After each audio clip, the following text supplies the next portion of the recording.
হচ্ছে coryza vaccine, যেটা আজকে আমাদের সোনালী সুপার হাইব্রিড প্যারেন্টসের দেওয়া হচ্ছে। আজকে ৭২তম দিন।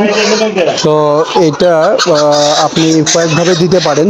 ইনজেকশনের মাধ্যমে চামড়ার নিচে ঘাড়ে দিতে পারেন, এরপরে এটা বুকে দিতে পারেন, রানে দিতে পারেন। তো আপনার করাইজার এই ভ্যাকসিনটা দিতে হয় এই কারণে যাতে করাইজা থেকে মুক্ত থাকা যায়। কারণ করাইজা রোগে মুরগি প্রায় 20 থেকে 30% মুরগি মারা যায়। আর পাশাপাশি আরেকটি বিষয় হচ্ছে যে করাইজা রোগের যে লক্ষণ, করাইজা রোগের লক্ষণগুলো হচ্ছে যে চোখ লাল হয়ে যাওয়া, চোখের এক কোণা দিয়ে পানি পড়া, এরপরে মুরগির পেছনটা ভেজা ভেজা থাকা। তো আপনি দেখা যায় যে কলেজা ভ্যাকসিনটা যদি দিয়ে দেন সেক্ষেত্রে এগুলো থেকে মুক্ত থাকতে পারবেন। আর অবশ্যই ভ্যাকসিনটা টেকনিশিয়ানকে দিয়ে দিতে হবে যাতে মুরগির কোনো ধরনের ভ্যাকসিন দেওয়ার সময় কোনো ক্ষতির সম্মুখীন হতে না হয়।